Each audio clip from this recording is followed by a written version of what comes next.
ابا، کوئی آیا تھا کیا؟ گھر میں داخل ہوتے ہی میری نظر اس ٹرے پر گئی تھی جس میں 2 کپ سجے ہوئے تھے۔ چائے کے وہ خالی کپ بتا رہے تھے کہ میرے پیچھے گھر میں کوئی آیا تھا۔ ابا مجھے دیکھ کر مسکرائے، کہنے لگے، ہاں، تمہاری منی خالہ آئی تھی۔ ابا کی بات سن کر میں جو خوشی خوشی گھر میں داخل ہوئی تھی، میرے تن بدن میں آگ لگ گئی۔ میں نے اپنا بیگ ایک طرف پھینکا اور کہا، آپ نے انہیں اندر کیوں آنے دیا ابا؟ ابا مسکرائے اور کہنے لگے، بیٹا، اتنا غصہ نہ کیا کرو، رشتے ختم نہیں ہو جاتے۔ ماضی میں جو کچھ بھی ہوا وہ سب بھول جاؤ۔ وہ خود سے ہمارے گھر آئی تھیں، میں بھلا انہیں دروازے پر کیسے کھڑا رکھتا؟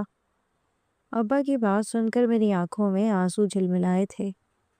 ابا، مجھے معلوم ہے آپ کا دل بہت بڑا ہے، لیکن کچھ لوگ اس قابل نہیں ہوتے کہ ان سے رشتے نبھائے جائیں۔ کیوں آئی تھی وہ یہاں؟ اب انہیں ہم سے کیا چاہیے؟ اماں سالوں بستر پر پڑی رہیں اور انہوں نے پلٹ کر نہیں پوچھا۔ اماں کے انتقال پر گلی محلے والوں کی طرح بس چند لمحوں کے لیے شرکت کی اور ایسے گئیں کہ پلٹ کر ہماری خبر نہ لی۔ تو پھر آج انہیں ایسی کون سی مجبوری یہاں کھینچ لائی جو وہ ہم غریبوں کی دہلیز پر آ گئیں؟ میں نے طنزی انداز میں پوچھا تو ابا نے نظریں جھکا لیں، کہنے لگے، بیٹا، بس کچھ لوگ رشتوں کو پیسوں کے ترازو میں تولتے ہیں، لیکن میں چاہتا ہوں کہ تم رشتے نبھاؤ اور یہ ثابت کرو کہ ہماری تربیت میں کوئی کمی نہیں ہے۔ میں نے ابا کی طرف دیکھا اور جا کر ان کے قدموں میں بیٹھ گئی۔ ابا، خالہ اور خالو نے جتنا آپ کا دل دکھایا ہے، اس کے بعد تو مجھے ان کی شکل دیکھنا بھی گوارا نہیں، صرف اس لیے کیونکہ آپ ایک سبزی فروش تھے۔ آپ کو سب نے دھتکار دیا۔ کسی نے یہ نہیں سوچا کہ آپ نے ہمیشہ حق حلال کے پیسے کمائے ہیں۔ ان کی نظر میں ہم ہمیشہ غریب ہی رہے اور اسی لیے وہ سب ہر موقع پر ہمیں نیچا دکھاتے رہے۔ میرا دل ماضی کی ان باتوں کو کبھی نہیں بھول سکتا۔ بچپن سے آج تک جو کچھ میرے کانوں نے سنا اور جو اذیت میرے دل نے برداشت کی، وہ آج بھی میرے دل پر رقم ہے۔ میری بات سن کر ابا نے میرے سر پر ہاتھ رکھا اور کہنے لگے، فرزان اسسٹنٹ کمشنر بن گیا ہے۔ اسی خوشی میں تمہاری خالہ نے بہت بڑی دعوت رکھی ہے اور ساتھ ہی فرزان کی منگنی بھی طے کر دی ہے۔ شاید اسی دعوت میں اس کی منگنی بھی ہے۔ ابا نے کارڈ اٹھا کر میری طرف بڑھایا اور کہنے لگے، وہ خصوصاً دعوت دینے آئی تھیں۔ میں تو نہیں جا سکوں گا، لیکن تم ضرور جانا۔ ابا نے مجھے فرزان کی منگنی کی خبر سنائی تو ایک لمحے کے لیے میرا وجود زلزلوں کی زد میں آ گیا۔ فرزان کا چہرہ میری آنکھوں کے سامنے گھوما اور چند آنسو ٹوٹ کر آنکھوں سے بہتے ہوئے میری شرٹ کے کالر میں جذب ہونے لگے۔ ابا نے پھر میرے سر پر ہاتھ پھیرا اور کہنے لگے، اسی لیے میں چاہتا ہوں تم وہاں جاؤ تاکہ یہ آنسو ہمیشہ کے لیے ختم ہو جائیں۔ میں تمہارا باپ ہوں اور اچھی طرح جانتا ہوں کہ فرزان کی وجہ سے تمہارے دل پر کیسی قیامت گزر رہی ہے، لیکن اب وقت آ گیا ہے کہ تم خود کو ان لمحوں سے آزاد کرواؤ اور زندگی میں آگے بڑھو، اور آگے بڑھنے کے لیے ہمیشہ پچھلے دروازوں کو بند کرنا پڑتا ہے۔ تمہیں فرزان کی منگنی میں جانا چاہیے، اس کے اسسٹنٹ کمشنر بننے پر اسے مبارکباد بھی دینی چاہیے، تبھی تم اپنی زندگی میں آگے بڑھ سکو گی۔ میں چاہتا ہوں زویا کہ اب تم اپنی خوشیوں کا راستہ چنو۔ میری بیٹی بہت بہادر ہے اور میں جانتا ہوں کہ وہ اپنے ماضی کو بھلا کر مستقبل میں بخوشی آگے بڑھنے کی ہمت رکھتی ہے۔ ابا کی بات پر میں بری طرح پھوٹ پھوٹ کر رونے لگی اور پھر میں نے اپنے آنسو پوچھ لیے۔ ابا، آپ ٹھیک کہتے ہیں، مجھے بھی اب اپنی زندگی میں آگے بڑھنا ہے، لیکن میں اس دعوت میں اکیلی نہیں جاؤں گی، ہم دونوں جائیں گے۔ ابا نے حیرت سے مجھے دیکھا، پھر نفی میں سر ہلاتے ہوئے کہنے لگے، میں ایک معمولی سبزی فروش ہمیشہ ان لوگوں کی نظروں میں کھٹکتا رہا۔ میری حیثیت ان سے بہت کمتر ہے، اسی لیے میں وہاں جا کر اپنے آپ کو مزید گرتا ہوا نہیں دیکھ سکتا۔ میں چاہتا ہوں کہ بس تم جاؤ اور اپنے ماضی کے ہر درد کو بھلا کر واپس لوٹو۔ میرے چہرے پر مسکراہٹ آ گئی۔ نہیں ابا، اس بار تو آپ کو بھی چلنا پڑے گا۔ اگر بات حیثیت اور وقت کی ہے تو اب خالہ کو بھی جان لینا چاہیے کہ ہم کون ہیں۔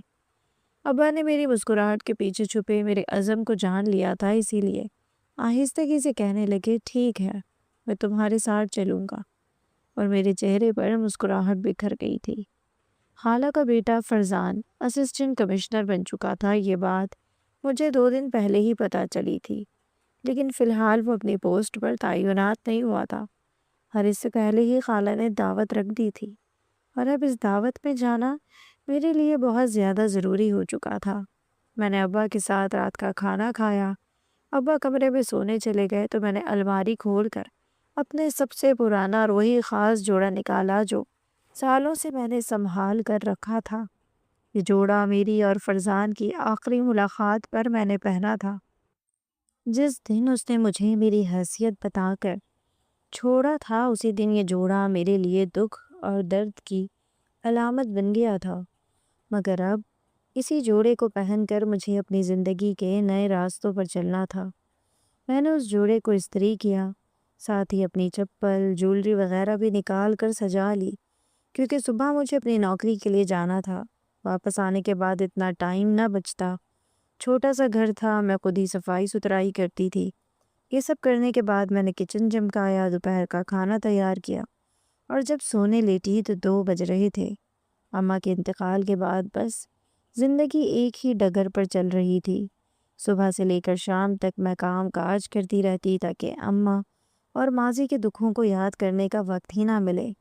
ابھی میں سونے لیٹی تو ایک پل میری آنکھوں کے سامنے گھومنے لگا۔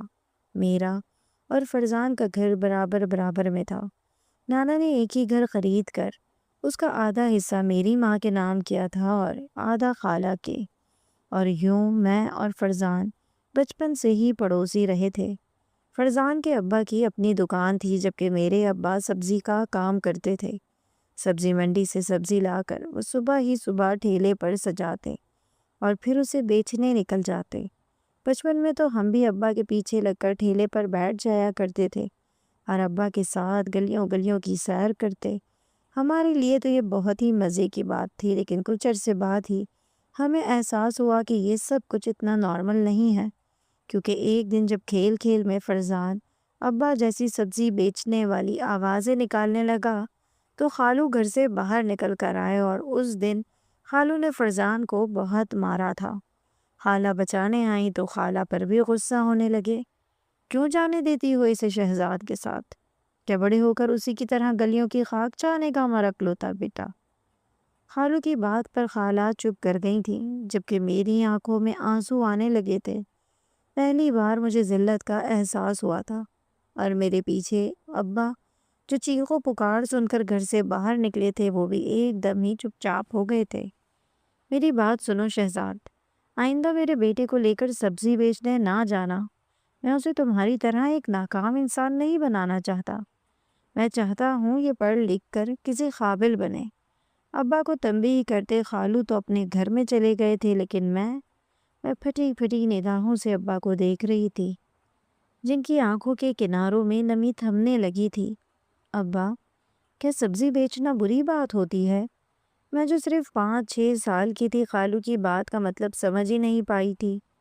ابا نے مجھے گود میں اٹھایا، پیار کیا، کہنے لگے، نہیں بیٹا، سبزی بیچنا بری بات نہیں ہوتی، لیکن اس کی وجہ سے تم لوگوں کی پڑھائی پر اثر پڑتا ہے نا، اسی لیے خالو غصہ کر رہے ہیں۔ کل سے تم بھی میرے ساتھ مت چلنا، اپنی پڑھائی پر توجہ دو۔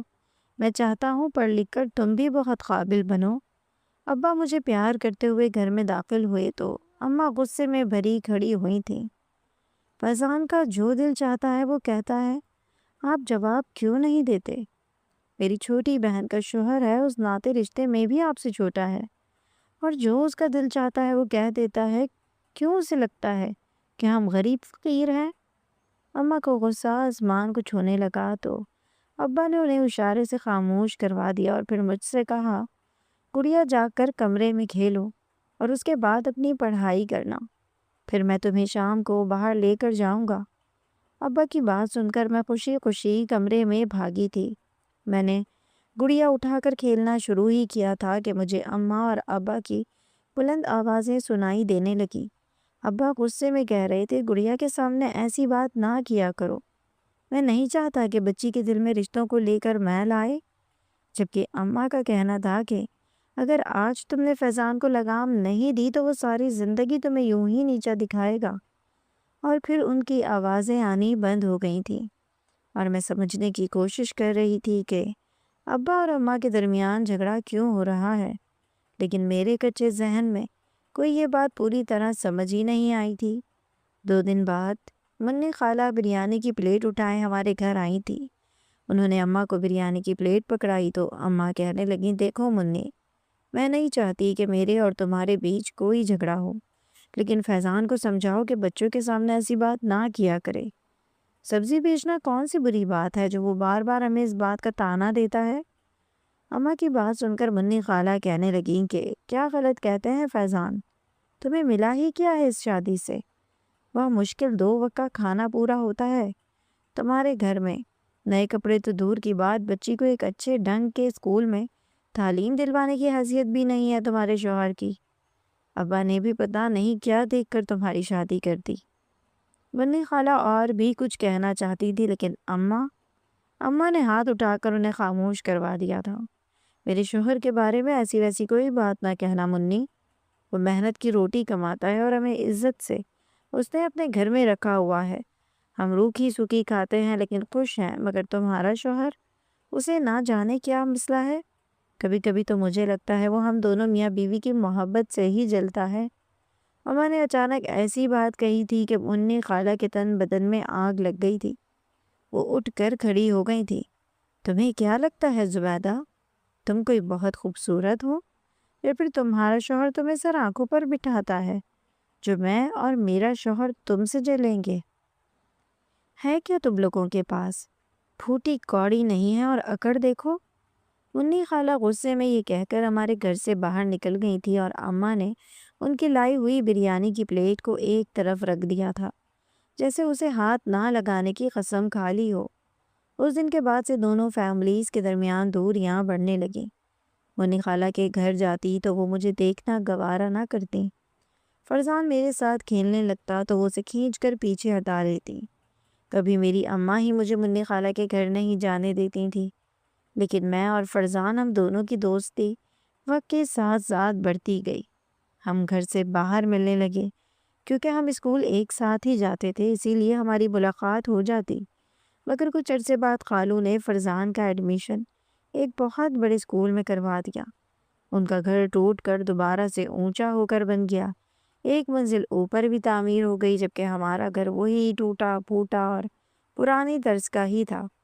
ان کا گھر دیکھ کر میرا دل للچاتا، کبھی میں اماں سے چوری چپ کے ان کے گھر جاتی تاکہ ان کے بڑے سے ٹی وی پر کارٹون دیکھ سکوں، تو منی خالہ مجھے دیکھ کر حقارت سے منہ پھیرتی اور خالو اونچا اونچا چلانے لگتے، اور پھر فرزان ڈر کر مجھے واپس میرے گھر بھیج دیتا۔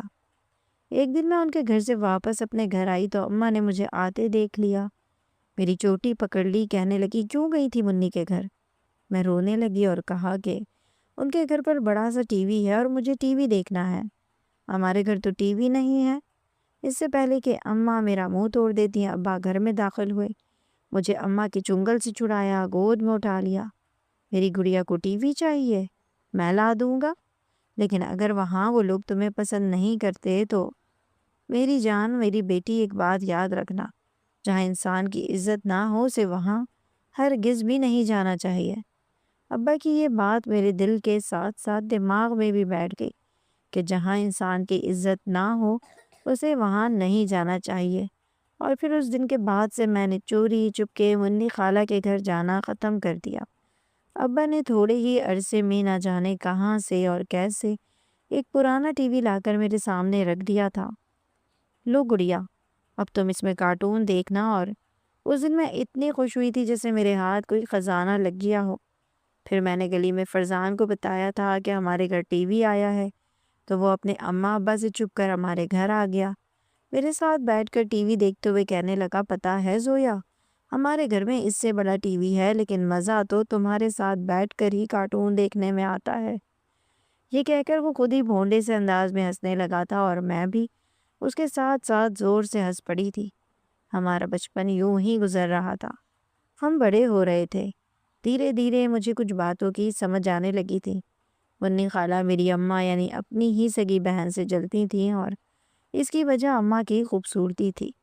پھر دھیرے دھیرے مجھے پتہ چلا کہ خالو کا رشتہ پہلے اماں کے لیے آیا تھا، لیکن اماں ابا کو پسند کرتی تھی، اسی لیے انہوں نے خالو کا رشتہ ٹھکرا کر ابا سے اپنی پسند کی شادی کی تھی۔ ابا میری اماں کے دور کے رشتہ دار تھے۔ ان کے رشتے پر کافی اعتراضات اٹھے تھے۔ کوئی نہیں چاہتا تھا کہ اماں کی شادی ایک سبزی فروش سے ہو، لیکن ہمارے نانا نے ابا کی پسند کو مد نظر رکھتے ہوئے اماں کی شادی ابا کے ساتھ کر دی تھی، اور پھر فیضان خالو کا رشتہ منی خالہ سے طے ہو گیا تھا۔ شروع میں تو سب کچھ ٹھیک رہا، لیکن پھر منی خالہ کے دل میں یہ بات بیٹھ گئی کہ فیضان خالو ان سے نہیں بلکہ اماں سے محبت کرتے تھے، اور اسی لیے ان کے دل میں اماں کے لیے حسد پیدا ہوا، اور اس حسد کو نکالنے کے لیے انہوں نے ابا کی سبزی کی ریڑھی کو نشانہ بنا لیا۔ بات بات پر وہ یہی اماں کو جتاتی تھی کہ فیضان کے پاس اچھی نوکری ہے، پیسہ ہے، جبکہ شہزاد بھائی تو سبزی بیچ کر بمشکل 2 وقت کی روٹی کما پاتے ہیں۔ پہل تو اماں خاموش رہتی تھیں، لیکن پھر وقت کے ساتھ ساتھ جھگڑا ہوا، اور جھگڑے کے بعد آپس میں ملنا جلنا بھی بند ہو گیا۔ میں اور فیضان چوری چپکے کبھی چھت پر ملاقات کرتے تو کبھی گلی میں، اور خوب کھیل کھیلتے، لیکن بڑے ہونے کے ساتھ ساتھ ہماری ملاقاتیں بھی کم ہونے لگیں۔ پھر فیضان نے بڑے اچھے اسکول سے 10ویں جماعت پاس کر لی، جبکہ میں تو سرکاری اسکول سے پڑھ رہی تھی۔ ایک دن میں اور فیضان چھت پر بیٹھے آپس میں باتیں کر رہے تھے، مستقبل کے منصوبے بنا رہے تھے کہ فیضان خالو وہاں چلے آئے اور خوب ہنگامہ کھڑا کیا، یہاں تک کہ انہوں نے فرزان پر ہاتھ بھی اٹھایا اور مجھے بدچلن بھی کہا۔ میری اماں بھی چھت پر آ گئے تھے، اور اس دن دونوں گھرانوں کے درمیان اتنا جھگڑا ہوا کہ محلے والے بھی گواہ بن گئے، اور پھر چند دنوں بعد ہی اپنا گھر فروخت کر کے خالو لوگ یہ کہہ کر چلے گئے کہ اگر ہم مزید یہاں رہے تو یہ لڑکی ہمارے بیٹے کو پھنسا لے گی۔ ساتھ ہی انہوں نے میرے کردار کو بھی نشانہ بنایا تھا، اور یہ بات میرے دل میں بیٹھ گئی تھی۔ مجھے اس بات پر بہت رونا بھی آیا تھا، اور ساتھ ہی میں نے اپنی اماں سے بہت ڈانٹ بھی کھائی تھی، لیکن ابا ہمیشہ کی طرح میرے ساتھ کھڑے تھے۔ ان کا کہنا تھا کہ فیضان کا ہی دماغ خراب ہے، بچوں کی بھلا کیا غلطی۔ اس دن کے بعد سے اماں بستر پر لگ گئی تھی۔ ہر وقت انہیں اس بات کا افسوس ہوتا تھا کہ ان کی بہن ہی انہیں برا کہتی ہے۔ پھر محلے والوں نے بھی میرے کردار پر کیچڑ اچھالنا شروع کیا تھا، اسی لیے اماں کی طبیعت اور بھی بگڑ گئی تھی۔ ابا بھی بیمار رہنے لگے تھے، لیکن انہوں نے اپنا سبزی کا کام نہیں چھوڑا تھا۔ ہمارا گھر اب بھی وہی ٹوٹا پھوٹا سا تھا، کیونکہ ابا کی ساری کمائی اب اماں کی دوائیوں میں لگ جاتی تھی۔ پھر میں نے سرکاری کالج میں ہی داخلہ لے لیا۔ کافی عرصے تک میری اور فیضان کی کوئی ملاقات نہیں ہوئی۔ پھر ایک دن وہ مجھے ملا تو میں اسے دیکھ کر حیران رہ گئی۔ اس کے پاس بڑی مہنگی والی موٹر سائیکل تھی، آنکھوں پر سیاہ چشمہ۔ وہ کافی گھبرو جوان نظر آ رہا تھا۔ میرے کالج کے باہر ہی وہ مجھے نظر آیا۔ مجھے دیکھ کر اس نے مسکرا کر موٹر سائیکل پر بیٹھنے کو کہا تو میں گھبرا گئی۔ پہلے والی بے عزتی یاد آ گئی تھی، اسی لیے میں نے اس سے کہا کہ میں خود ہی چلی جاؤں گی۔ وہ کہنے لگا، چلو نا، بسوں کے دھکے کھاتی پھرو گی، میں تمہیں جلدی پہنچا دوں گا۔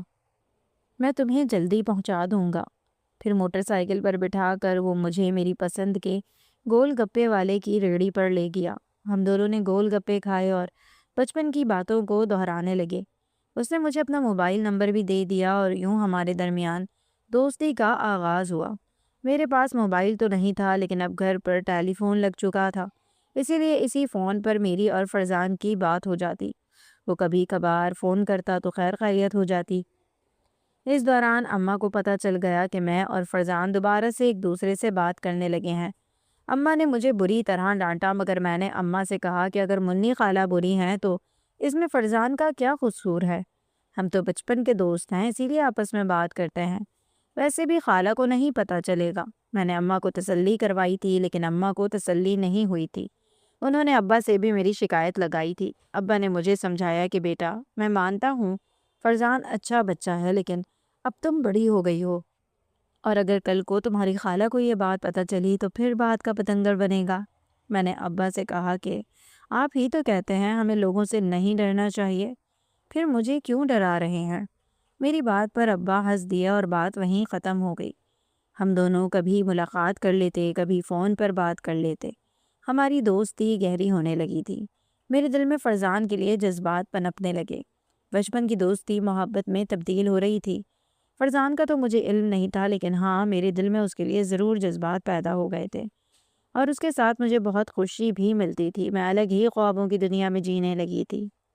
مستقبل کے سارے خواب میں نے فرزان کے ساتھ دیکھنے شروع کر دیے۔ کالج میں بھی میں بہت محنت سے پڑھ رہی تھی۔ میں ابا کا ہر خواب پورا کرنا چاہتی تھی۔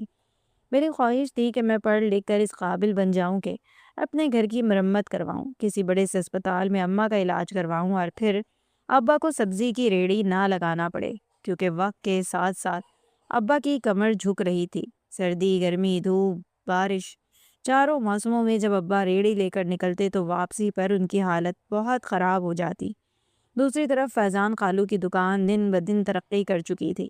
ان کے حالات بدلے تھے اور اب وہ ہم سے بہت اوپر جا چکے تھے، لیکن میں نے کبھی اس بات کو محسوس نہیں کیا، کیونکہ شاید میری نظر میں دولت سے زیادہ انسانیت کی اہمیت تھی۔ پھر ایک دن خالہ اچانک ہی ہمارے گھر آئیں۔ مجھے لگا کہ شاید اب سب کچھ ٹھیک ہو جائے گا۔ وہ اماں سے ملنے آئی ہوں گی، کیونکہ اماں کافی بیمار رہنے لگی تھی۔ مگر خالہ نے اماں کو دیکھ کر اونچی اونچی آواز میں بولنا شروع کر دیا، ہم اسی لیے یہ پڑوس چھوڑ کر گئے تھے تاکہ تمہاری بیٹی سے جان چھوٹ جائے، لیکن تمہاری بیٹی تو بہت ہی خراب نکلی۔ میرے بیٹے کے پیچھے پڑ گئی ہے، دن رات اسے فون کرتی ہے، ملاقاتیں کرتی ہے۔ تم نے اتنی بے شرم بیٹی پیدا کی ہے کہ جسے ماں باپ کی عزت کا لحاظ بھی نہیں۔ لیکن ہم عزت دار اور شریف لوگ ہیں، اس سے پہلے کہ بدنامی ہو اپنی بیٹی کو سنبھال لو۔ خالہ کے لفظوں نے میری بیمار ماں کے دل پر ضرب لگائی تھی۔ منی، زبان سنبھال کر بات کرو، میری بیٹی تمہاری بھی کچھ لگتی ہے۔ امی کی بات پر خالہ زور سے چلائی اور کہنے لگی، نہیں، یہ میری کچھ نہیں لگتی، نہ تم میری کچھ لگتی ہو۔ تمہاری وجہ سے میرا گھر برباد ہو گیا۔ میرا شوہر ہر بات میں میرا موازنہ تم سے کرتا ہے۔ تم زیادہ خوبصورت ہو، زیادہ سگر ہو، زیادہ سلیقہ مند ہو، ایک کم کمانے والے شوہر کے ساتھ بھی خوش ہو، جبکہ مجھے یہ سب نہیں آتا۔ میرا شوہر ہر بات پر مجھے تمہارے برابر لا کر کھڑا کر دیتا ہے، اور اب تمہاری بیٹی رہی صحیح کسر وہ پوری کرنا چاہتی ہے۔ خالہ کے انداز میں زہر ہی زہر تھا۔ سالوں سے جو باتیں دل کے اندر دبی ہوئی تھی وہ میری وجہ سے نکل کر باہر آ گئی تھی۔ میں نے خالہ کو روکنا چاہا، لیکن وہ نہ جانے اور بھی کیا کچھ کہتی رہی، اور پھر نکل کر چلی گئی۔ ان کے جانے کے بعد اماں کی حالت بے انتہا بگڑ گئی، اور اس دن کے بعد سے اماں نے بات چیت ختم کر دی۔ فرزان کا فون آیا، میں نے اسے ساری بات بتائی اور کہا کہ فرزان، میں تم سے محبت کرتی ہوں، تم اپنی اماں کو یہ بات بتاؤ اور انہیں سمجھاؤ کہ وہ آئندہ میری ماں سے اس طرح بات نہ کریں۔ خالہ کو کچھ تو خیال کرنا چاہیے تھا۔ تیری بات سن کر فرزان غصے میں آ گیا، کہنے لگا کہ تم میری ماں کو غلط کیسے کہہ سکتی ہو، جبکہ غلطی تمہاری ماں کی ہے۔ ان کی وجہ سے ہمارے گھر میں ہر وقت جھگڑا رہتا ہے، ابا ہر بات میں ان کا نام لیتے ہیں۔ یہی بات تو میری ماں کو برداشت نہیں ہوتی۔ اور تم سے کس نے کہہ دیا کہ میں تم سے محبت کرتا ہوں یا شادی کرنا چاہتا ہوں؟ مجھے تم سے صرف ہمدردی تھی، اسی لیے میں تم سے ملنے آ جاتا تھا، تم سے فون پر بات کر لیتا، لیکن تم نے تو اسے محبت ہی سمجھ لیا۔ نہ مجھے تم سے محبت تھی، نہ ہے، نہ ہو سکتی ہے۔ تم ایک غریب لڑکی ہو، اور میں کسی غریب لڑکی سے شادی کر کے اپنی زندگی برباد نہیں کر سکتا۔ میں نے ہمدردی میں دو چار میٹھی باتیں کیا کر لیں، تم نے تو مستقبل کے خواب ہی سجا لیے۔ اماں نے میرے لیے ایک بہت امیر گھرانے کی لڑکی پسند کر رکھی ہے، وقت آنے پر میرا اور اس کا رشتہ بھی کر دیں گے۔ فرزان نے مجھ پر نئی قیامت ڈھائی تھی، اور اس دن فون بند کرنے کے بعد میں پھوٹ پھوٹ کر روئی تھی۔ ابا کو بھی اس بات کا علم ہو گیا تھا۔ ابا نے ہی مجھے سنبھالا تھا۔ وہ روایتی باپوں کی طرح سخت اور پست سوچ والے نہیں تھے۔ انہوں نے نہ صرف میری اور فرزان کی محبت کو سمجھا تھا، بلکہ مجھے سمجھایا تھا کہ کچھ لوگ اس قابل نہیں ہوتے کہ ان سے محبت کی جائے۔ فرزان نے بھی اپنے ماں باپ سے ہی رشتوں کو دولت کے ترازو میں تولنا سیکھ لیا ہے، اسی لیے اب تمہیں سمجھنا ہوگا کہ وہ تمہارے حق میں بہتر نہیں۔ ابا کی بات پر میں اور بھی زیادہ روئی تھی، کیونکہ مجھے سمجھ آ گیا تھا کہ فرزان نے مجھے میری غریبی کی وجہ سے ٹکرایا تھا۔ میں نے خود سے عہد کر لیا تھا کہ میں اپنے آپ کو کسی قابل بناؤں گی اور سب کچھ بدل کر رکھ دوں گی، لیکن اس سے پہلے ہی میری اماں اس دنیا سے چلی گئی۔ اماں کے انتقال پر میں بالکل اجڑ گئی تھی۔ اس دن خالہ آخری بار ہمارے گھر آئیں۔ کھڑے کھڑے انہوں نے اماں کا آخری دیدار کیا تھا، اور پھر ایسے واپس گئیں کہ دوبارہ کبھی لوٹ کر نہیں آئیں۔ دن پر دن گزرتے چلے گئے، سالوں گزر گئے۔ کالج ختم ہوا تو میں یونیورسٹی میں چلی گئی۔ میں نے آگے بہت محنت کی، گرداری کے ساتھ ساتھ میں نے اپنی تعلیم پر بہت زیادہ دل لگایا۔ سرکاری اداروں سے پڑھتے پڑھتے میں نے خود کو اس قابل بنایا کہ بڑی بڑی پرائیویٹ یونیورسٹیوں سے پڑھنے والے لوگ میرے آگے کھڑے ہوتے تو مجھے عزت کی نگاہ سے دیکھتے۔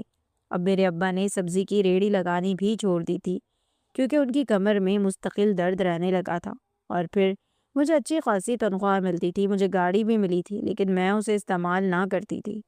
مجھے اپنا چھوٹا سا گھر پسند تھا۔ میں نے زیادہ پیسے آنے پر اپنے گھر کو تبدیل کرنا مناسب نہ سمجھا تھا۔ میں جو پہلے خواب دیکھتی تھی کہ میں کماؤں گی تو سب سے پہلے فرزان کی ٹکر پر بڑا عالیشان گھر بناؤں گی، اب یہ بات میرے لیے محض ایک ہنسی کی بات رہ گئی تھی۔ بڑے گھر سے کچھ نہیں ہوتا، اگر انسان کا دل دولت مند ہو تو بس یہی ایک بات میں نے سمجھ لی تھی، اور ابا کے ساتھ میں خوشی خوشی زندگی گزارنے لگی تھی، مگر نہیں جانتی تھی کہ پھر زندگی کے کسی موڑ پر وہی خالہ میرے سامنے آ کر کھڑی ہو جائیں گی۔ ایک بار پھر میرا اور فرزان کا ٹکراؤ ہوگا، اور وہ بھی اس طرح کہ وہ اسسٹنٹ کمشنر بن چکا ہوگا۔ آج بھی اگر خالہ دعوت دینے آئی تھیں تو اس لیے کیونکہ وہ اپنا پیسہ، اپنی دولت اور اپنے بیٹے کی کامیابی مجھے دکھانا چاہتی تھیں۔ وہ جتانا چاہتی تھیں کہ ان کا بیٹا بہت قابل ہو چکا ہے، اور انہوں نے اسے مجھ سے دور کر کے بہتر فیصلہ کیا۔ ابا چاہتے تھے میں اس تقریب میں شرکت کروں تاکہ ماضی کے دکھ کو بھلا کر آگے بڑھ سکوں، کیونکہ آج بھی کبھی کبھی فرزان کی محبت میرے پیر کی زنجیر بن جایا کرتی تھی، خاص کر اس وقت جب بھی ابا میری شادی کی بات کرتے۔ میرے لیے کافی اچھے اور بڑے گھرانوں سے رشتے آ گئے تھے، لیکن میں نے ہر رشتے کو ٹھکرا دیا تھا، کیونکہ اب میری نظر میں رشتوں کا مطلب صرف دولت سے پرکھنا رہ گیا تھا۔ وہ سوٹ جو میں نے آخری بار فرزان سے ملاقات پر پہنا تھا، وہ سوٹ میں نے استری کر کے رکھ دیا تھا۔ پہلے میں جب بھی اس سوٹ کو دیکھتی تو مجھے میری کم مائیگی کا احساس ہوتا تھا، لیکن آج وہی سوٹ مجھے ہمت دے رہا تھا۔ دھیرے دھیرے رات کا اندھیرا چھٹا، صبح کی روشنی کے ساتھ میرے اندر بھی ایک نئی روشنی پھوٹ پڑی۔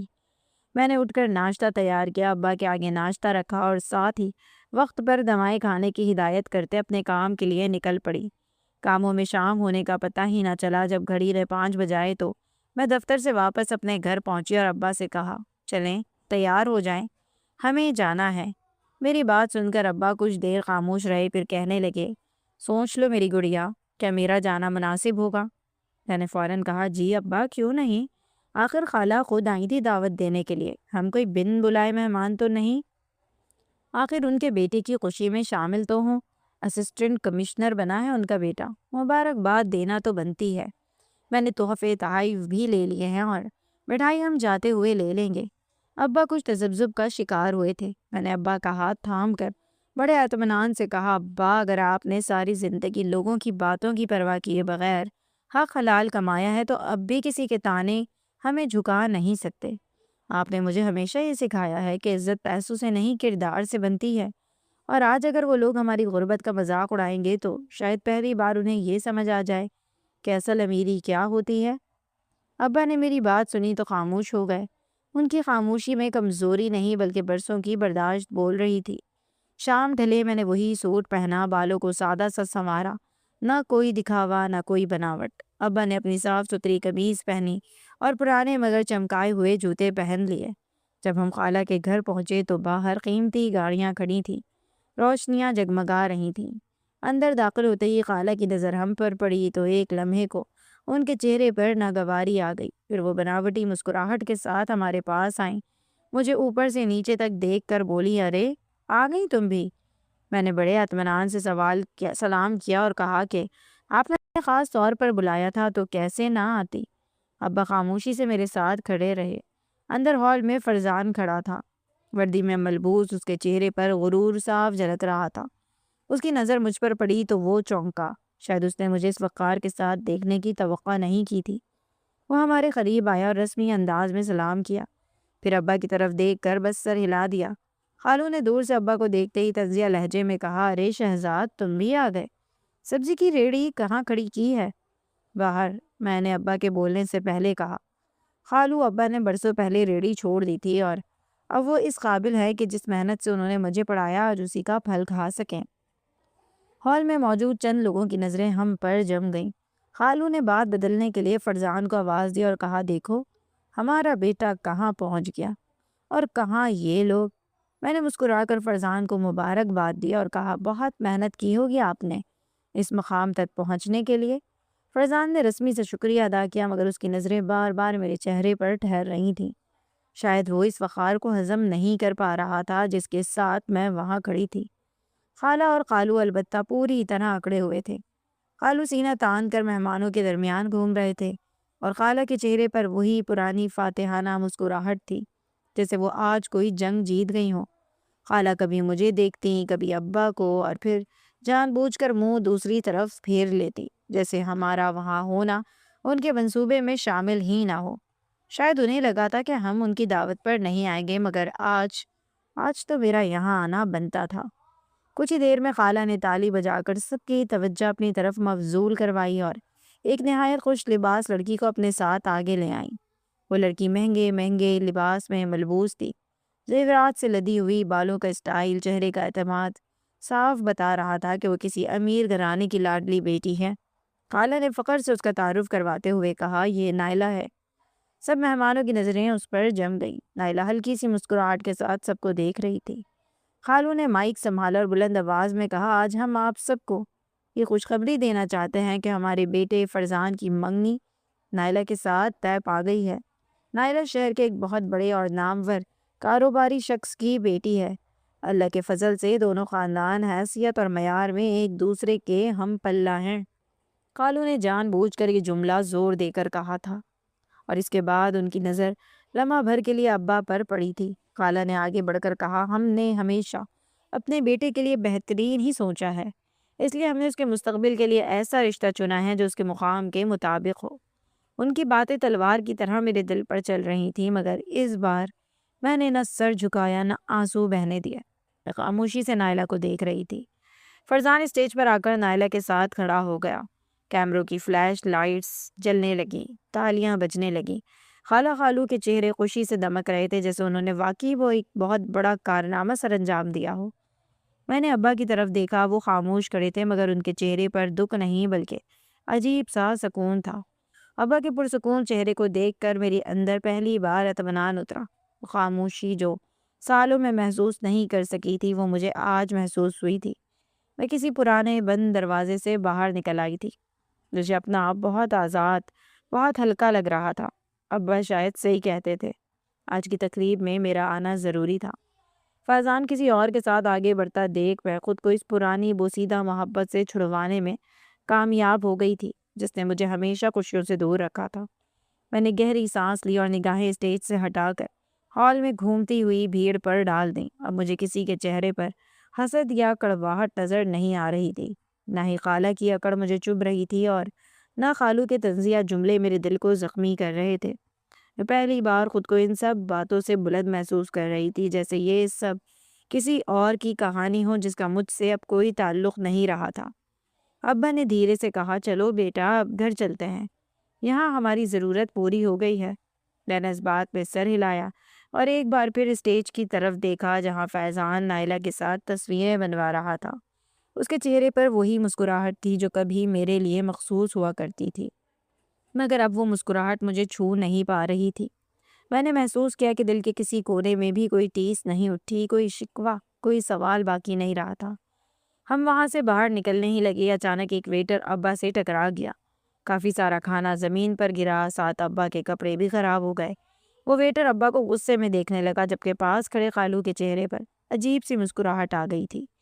میری پہلی ہی نظر ان کی مسکراہٹ پر گئی اور مجھے کسی گڑبڑ کا احساس ہوا تھا۔ اتنے میں خالہ نے آ کر ابو کو برا بھلا کہنا شروع کر دیا اور پھر پیچھے سے فرزان بھی آ گیا۔ کون ہے یہ فقیر؟ باہر نکالو اسے۔ فرزان کا لہجہ ایک دم ہی حقیر سا ہو گیا تھا۔ شاید میرا اعتماد اسے توڑ چکا تھا اور اب وہ اپنا غصہ اس انداز میں نکال رہا تھا۔ اس سے پہلے کہ میں اسے کوئی جواب دیتی اب میں نے خود ہی زمین پر گری پلیٹیں اٹھانے کے لیے جھکنے کی کوشش کی مگر میں فوراً ان کے سامنے آ گئی اور ان کا ہاتھ تھام لیا۔ میں نے ویٹر کی طرف دیکھتے ہوئے پرسکون مگر مضبوط لہجے میں کہا تم ٹھیک سے دیکھ کر نہیں چل سکتے تھے؟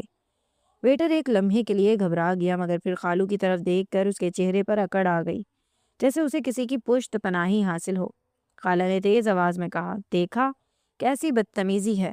کھانا گرا دیا، کپڑے خراب کر دیا اور اوپر سے الٹا ہمیں ہی آکے دکھا رہے ہیں۔ ایسے لوگوں کو ہم نے اس لیے تو دعوت نہیں دی تھی، یہ جہاں جاتے ہیں بدتمیزی ہی پھیلاتے ہیں۔ میں نے خالہ کی طرف دیکھا اور پہلی بار میرے لہجے میں نرمی نہیں بلکہ ٹھہرا ہوا اعتماد تھا۔ میں نے کہا، خالہ، بدتمیزی اس حادثے میں نہیں بلکہ آپ کے لفظوں میں ہے۔ کپڑے خراب ہونا معمولی بات ہے، مگر کسی کی عزت خراب کرنا بہت بڑا گناہ ہوتا ہے۔ فرزان ایک قدم آگے بڑھا اور ابا کی طرف اشارہ کرتے ہوئے بولا، اس سب تمہاری وجہ سے ہوا ہے۔ تم لوگ جہاں جاتے ہو مسئلہ ہی پیدا کرتے ہو۔ یہ فقیر یہاں کس منہ سے آیا ہے؟ میں نے محسوس کیا ابا کے ہاتھ میں ہلکی سی لرزش آ گئی تھی، مگر چہرے پر اب بھی سکون تھا جو مجھے اندر سے مضبوط کر رہا تھا۔ میں نے فرزان کی آنکھوں میں دیکھ کر کہا، فقیر وہ ہوتا ہے جس کا دل خالی ہو۔ فرزان، اور مجھے افسوس ہے کہ آج تمہارے الفاظ نے یہ بات ثابت کر دی کہ… ہال میں کھڑے چند لوگ رک گئے تھے، کچھ کی نظریں ہم پر جم چکی تھیں۔ ویٹر اب بھی خاموش کھڑا تھا، شاید اسے اندازہ ہو گیا تھا کہ وہ ایک کھیل کا مہرہ بن چکا تھا۔ خالو نے بناوٹی کھنکار کے ساتھ کہا، بس بہت ہو گیا زویا، یہاں تماشا مت بناؤ، تم لوگوں کو جانا چاہیے۔ میں نے ابا کے کپڑوں کی طرف دیکھا جو واقعی خراب ہو چکے تھے اور پھر مسکرا کر کہا، ہم تو جا ہی رہے تھے، مگر شاید تم لوگ خود اپنا فنکشن خراب کرنا چاہتے تھے۔ میں نے ابا کا ہاتھ تھاما تاکہ انہیں لے کر باہر نکل سکوں، لیکن اتنے میں ہی کچھ پولیس آفیسرز ہمارے قریب آ گئے۔ ان کے چہروں پر سنجیدگی اور لہجے میں عجلت تھی۔ ایک آفیسر نے مجھے باادب سلام کیا اور کہا، میڈم، ہمیں آپ کو فوری طور پر آفس لے جانا ہے۔ ہال میں موجود لوگ چونک گئے۔ خالہ نے بے یقینی سے پوچھا، یہ کون سی میڈم ہے؟ آفیسر نے قدرے اونچی آواز میں کہا، یہ زویا شہزاد ہیں، ایڈیشنل ڈپٹی کمشنر کوآرڈینیشن۔ شہر کی تمام اسسٹنٹ کمشنرز انہی کو رپورٹ کرتے ہیں اور آج ایک ایمرجنسی میٹنگ انہی کی سربراہی میں طلب کی گئی ہے۔ جس سنتے ہی ہال میں جیسے سناٹا چھا گیا۔ فرزان کا چہرہ یک دم زرد پڑ گیا۔ اس نے چونک کر میری طرف دیکھا جیسے اسے اپنی سماعت پر یقین نہ آ رہا ہو۔ آفیسر نے مزید کہا، سر فرزان بھی اس میٹنگ میں شامل ہوں گے کیونکہ وہ انہی کے ماتحت ہیں اور فیلڈ رپورٹ انہی کو سبمٹ کروانی ہے۔ کالو کے قدموں تلے سے زمین نکل گئی۔ خالہ کے ہونٹ کانپنے لگے۔ وہ بار بار فرزان کو دیکھ رہی تھی جیسے کوئی غلط فہمی دور ہونے کا انتظار ہو۔ فرزان کی گردن خود بخود جھک گئی۔ وہی فرزان جو چند لمحے پہلے ابا کو فقیر کہہ رہا تھا، اب میرے سامنے ایک ماتحت افسر کی طرح کھڑا تھا۔ میں نے پہلی بار اس کی آنکھوں میں وہ گھبراہٹ دیکھی جو برسوں پہلے میری آنکھوں میں ہوتی تھی۔ میں نے ابا کی طرف دیکھا، ان کے چہرے پر سکون اب فخر میں بدل چکا تھا۔ میں نے آہستہ سے کہا، ابا چلیں، ہمیں واقعی دیر ہو رہی ہے۔ اور پھر میں بغیر کسی توقف کے پولیس آفیسرز کے ساتھ آگے بڑھ گئی۔ میرے پیچھے خالہ، خالو اور فرزان خاموش کھڑے رہ گئے۔ میں نے اپنی انتھک محنت اور مسلسل جدوجہد کے ساتھ پڑھائی بھی جاری رکھی تھی اور نوکری بھی کرتی رہی تھی۔ میں نے کبھی حالات کا رونا نہیں رویا، نہ ہی کسی کے سامنے ہاتھ پھیلایا۔ میں نے اپنے باپ سے یہی سیکھا تھا کہ عزت محنت سے کمائی جاتی ہے، سفارش سے نہیں۔ اسی محنت کا صلہ تھا کہ آج میں اس مقام پر تھی جہاں بہت سے لوگ نہ صرف میرے ماتحت تھے بلکہ دل سے میری عزت بھی کرتے تھے۔ میں کسی کی بیٹی یا کسی کی پہچان بن کر آگے نہیں بڑھی تھی، بلکہ میں اپنی قابلیت، اپنی ایمانداری، اپنے کردار کی بنیاد پر یہاں تک پہنچی تھی۔ اگلے دن جب دفتر میں نئی فائلیں دیکھ رہی تھی تو دروازہ کھلا اور بتایا گیا کہ نیا اسسٹنٹ کمشنر رپورٹ کرنے آیا ہے۔ میں نے سر اٹھا کر دیکھا تو سامنے فرزان کھڑا تھا، وہی فرزان جس نے کبھی مجھے میری حیثیت یاد دلا کر دوڑا تھا۔ آج وہ سر جھکائے میرے سامنے کھڑا تھا۔ میں اپنی کرسی پر بیٹھی رہی، نہ کوئی حیرت، نہ کوئی تاثر۔ میں نے صرف مسکرا کر اسے دیکھا اور بیٹھنے کا اشارہ کیا۔ اس کے چہرے پر شرمندگی صاف جھلک رہی تھی، آنکھوں میں ندامت تھی، آواز میں لرزش، مگر میرے لیے وہ سب بے معنی تھا۔ میں نے پوری پیشہ ورانہ سنجیدگی کے ساتھ اس سے کام کی بات کی، فائلیں سمجھائیں، ذمہ داریاں بتائیں اور پھر اسے جانے کی اجازت دے دی۔ وہ اٹھا تو چند قدم چل کر رکا اور آہستہ سے بولا، زویا مجھے معاف کر دو، مجھ سے بہت بڑی غلطی ہو گئی تھی۔ میں نے اس کی طرف دیکھا اور ہلکی سی مسکراہٹ کے ساتھ کہا، اگر آج میں اس کرسی پر نہ بیٹھی ہوتی تو نہ تمہیں یہ احساس ہوتا اور نہ یہ معافی آتی۔ اصل ندامت وہ ہوتی ہے جو انسان کے اندر سے آئے، نہ کہ عہدے کے خوف سے۔ فی الحال تم میرے رتبے سے مروب ہو، دل سے نہیں۔ یہ کہہ کر میں نے نگاہیں دوبارہ فائلوں پر جما لیں اور اسے خاموشی سے دفتر سے نکلتے دیکھا۔ مجھے پہلی بار مکمل سکون محسوس ہوا تھا، کیونکہ میں نے ثابت کر دیا تھا کہ عزت کا تعلق نہ دولت سے ہوتا ہے، نہ عہدے سے، بلکہ کردار سے ہوتا ہے۔ اور میں نے اپنے باپ کے سکھائے اصولوں پر چل کر اپنی پہچان خود بنائی تھی۔ کچھ عرصہ گزرا تو شہر میں اچانک ایک بڑی کارروائی کی خبریں گردش کرنے لگیں۔ نیب کی جانب سے ایک حساس ادارے کے افسران پر مشتمل ٹیم نے کئی مقامات پر چھاپے مارے تھے، اور انہی خبروں کے بیچ مجھے وہ فائل نظر آئی جس پر فرزان کا نام درج تھا۔ ابتدا میں مجھے یقین نہ آیا، مگر جب شواہد ایک ایک کر کے سامنے آئے تو حقیقت کھلتی چلی گئی۔ فرزان نے اپنے عہدے کا ناجائز فائدہ اٹھاتے ہوئے ایک بڑے ٹھیکے میں بھاری رقم بطور رشوت لی تھی، اور یہ سب کچھ اس لیے کیا گیا تھا کہ خالہ اور خالو کو دولت کی حوث ختم ہونے کا نام نہیں لے رہی تھی۔ وہ چاہتے تھے کہ بیٹا جلد از جلد مزید اوپر جائے، زیادہ پیسہ کمائے اور ان کا رتبہ معاشرے میں اور بلند ہو جائے۔ اسی لالچ نے فرزان کو اندھا کر دیا تھا۔ رشوت کے ثبوت بینک اکاؤنٹس، کال ریکارڈز اور دستاویزات کی صورت میں سامنے آ چکے تھے۔ جب گرفتاری کا حکم جاری ہوا تو مجھے اطلاع دی گئی۔ میں کسی سرکاری حیثیت کے تحت نہیں بلکہ ایک انسان ہونے کے ناطے اس سے ملنے جیل گئی تھی۔ سلاخوں کے پیچھے کھڑا فرزان مجھے دیکھ کر پھوٹ پھوٹ کر رو پڑا۔ وہی غرور، وہی اکڑ کہیں نہیں تھی۔ اس کی آنکھوں میں خوف، ندامت اور ٹوٹا ہوا وجود تھا۔ اس نے رندی ہوئی آواز میں کہا، زویا، سب کچھ ختم ہو گیا۔ اماں ابا نے ہی مجھے اس راستے پر ڈالا۔ وہ کہتے تھے پیسہ ہی اصل طاقت ہے۔ اگر میں نے یہ سب نہ کیا ہوتا تو وہ مجھے ناکام کہتے۔ میں خاموشی سے اس کی بات سنتی رہی، پھر آہستہ سے کہا، فرزان، طاقت ایمانداری میں ہوتی ہے، کرسی میں نہیں، اور دولت وہی زہر بن جاتی ہے جب اس کے پیچھے ضمیر مر جائے۔ تم نے غلط راستہ خود چنا اور اب اس کی سزا بھی خود بھگتوگے۔ چند ہی دنوں میں عدالت نے شواہد کی بنیاد پر فیصلہ سنا دیا۔ فرزان کو بدعنوانی کے جرم میں سزا ہو گئی اور اسے جیل کی سلاخوں کے پیچھے بھیج دیا گیا۔ خالہ اور خالو کی ساری جائیداد ضبط ہو گئی، بینک اکاؤنٹ سیل ہو گئے۔ وہی لوگ جو کبھی ہمیں سبزی فروش کہہ کر دھتکارتے تھے اب عدالتوں کے باہر تاریخ پر تاریخ بھگتاتے نظر آتے ہیں۔ خالہ، جن کے لہجے میں کبھی زہر ہوا کرتا تھا، اب لوگوں کے سامنے ہاتھ جوڑتی ہیں۔ خالو، جن کا سر ہمیشہ غرور سے اونچا رہتا تھا، اب سفید بالوں اور جھکی ہوئی کمر کے ساتھ وکیلوں کے چکر کاٹتے ہیں۔ میں نے ان سب کو دیکھا، مگر دل میں نہ خوشی آئی نہ بدلہ، بس ایک عجیب سا سکون تھا کہ وقت نے خود ہی انصاف کر دیا تھا۔ ابا ایک دن آہستہ سے کہا، بیٹا، میں کہتا تھا نا، حلال کی کمائی اور سچائی انسان کو کبھی نہیں گراتی۔ میں نے مسکرا کر ابا کا ہاتھ تھام لیا اور دل ہی دل میں شکر ادا کیا کہ میں نے اپنے باپ کی دی ہوئی تربیت کو کبھی رسوائی کے ہاتھوں